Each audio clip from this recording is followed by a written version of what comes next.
Na Banco Central, nós presenciamos a representação com a ordem do NAPA Executive Director de IMF, o Sr. Paul Hilbers, com a riba o tema de estabilidade financeira e junto com o câmbio climático.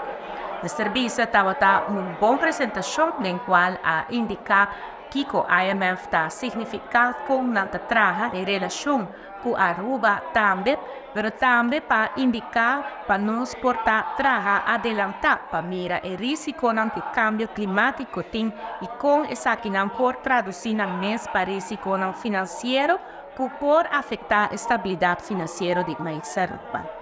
Nós agradecemos, Sr. Hilbers, mas também a diretora do Banco Central, Sr. James Miller, que hace a apertura, de lo qual está a charla que e brinda também tipo informação também de nosso país, onde nós está para.